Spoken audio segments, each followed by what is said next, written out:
Ismail Haniya's story is inseparable from the Palestinian struggle. Born in 1963 in the Shati refugee camp in Gaza, Haniya experienced firsthand the hardships faced by displaced Palestinians. This experience profoundly shaped his worldview and fueled his commitment to the Palestinian cause. From a young age, Haniya was drawn to activism, joining the Muslim Brotherhood student wing while studying at the Islamic University of Gaza. Haniya's involvement in Palestinian resistance deepened during the First Intifada. He emerged as a prominent figure within Hamas, the Islamic militant group founded in 1987. His charisma, organizational skills, and deep religious convictions rapidly propelled him through the ranks. Haniya became a close confidant of Sheikh Ahmed Yassin, Hamas's spiritual leader. Following Israel's withdrawal from Gaza in 2005, Hamas participated in Palestinian legislative elections and secured a surprise victory. Haniya, by then a senior figure within the movement, was appointed Prime Minister of the Palestinian Authority. This marked a significant turning point in his political career. Despite facing immense pressure from Israel and the international community, Haniya attempted to govern Gaza under a Hamas-led government. This period was characterized by political turmoil, economic hardship, and escalating conflict with Israel. Haniya's leadership during this period solidified his image as a steadfast and unwavering advocate for Palestinian resistance. After a period of internal conflict in Gaza, Hamas consolidated its control over the territory in 2007. This led to Haniya assuming the role of the de facto leader of Hamas in Gaza. His leadership style differed markedly from that of his predecessors.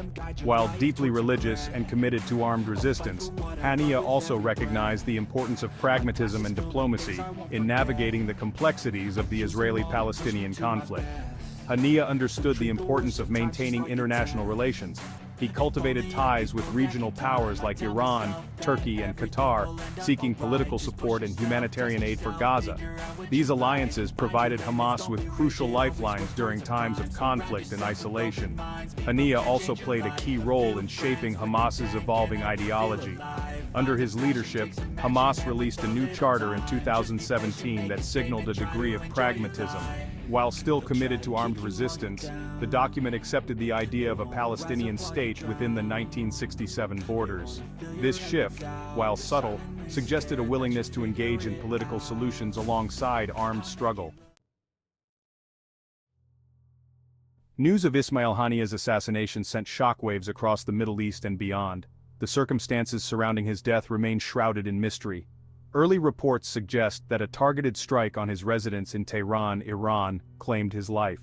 The timing of the attack, occurring shortly after the inauguration of the new Iranian president, adds another layer of complexity to an already volatile situation. No group has claimed responsibility for the assassination. However, many speculate about the involvement of foreign actors. The audacity and precision of the strike suggest a high level of sophistication and planning, fueling accusations and counter-accusations within the region. The international community responded to Haniya's assassination with a mixture of condemnation and apprehension. World leaders expressed concern over the potential for escalation and urged restraint from all parties. The incident threatens to unravel the already fragile ceasefire between Israel and Hamas, pushing the region closer to the brink of renewed conflict. Section 4. The future of Hamas, internal power dynamics, and external pressures. Ismail Haniya's death creates a significant power vacuum within Hamas. The organization now faces the daunting task of selecting a new leader while grappling with internal divisions and external pressures. Several senior Hamas figures are considered potential successors, each with their own strengths and weaknesses. The selection of a new leader will be a critical moment for Hamas. It remains to be seen whether the organization will choose a leader who favors a more pragmatic approach, building on Haniya's efforts to engage in dialogue, or someone who advocates for a return to a more hardline stance. The assassination also comes at a time when Hamas is facing mounting challenges.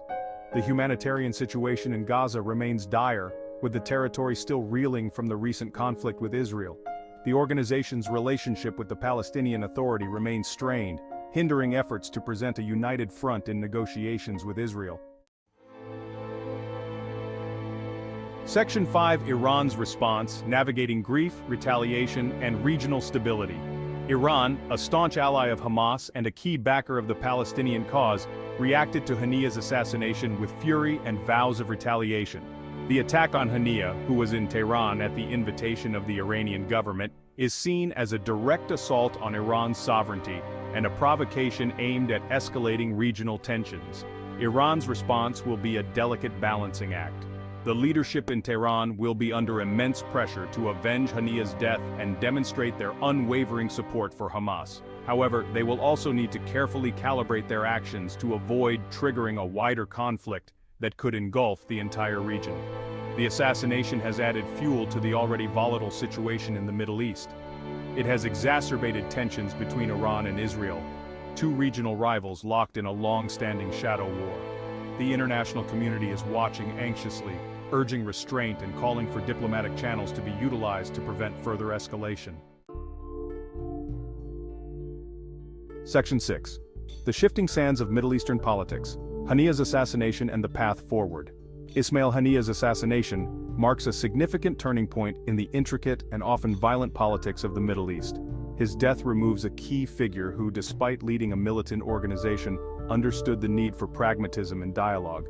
The assassination threatens to plunge the region into further chaos and uncertainty. The path forward is fraught with challenges. The immediate priority must be to prevent further escalation and contain the fallout from this assassination. The international community has a crucial role to play in mediating between the various actors, urging restraint and facilitating dialogue. In the longer term, Haniya's death underscores the urgent need for a renewed push for a peaceful resolution to the Israeli-Palestinian conflict. The assassination serves as a stark reminder of the human cost of this protracted conflict and the ever-present danger of violence escalating. The search for peace in the Middle East has always been a complex and arduous task. Haniya's assassination, while a tragedy, could also serve as a wake-up call, a stark reminder that the status quo is unsustainable and that a new approach is desperately needed. The question now is whether the region's leaders and the international community can rise to the challenge and seize this opportunity to chart a new course towards a more peaceful future.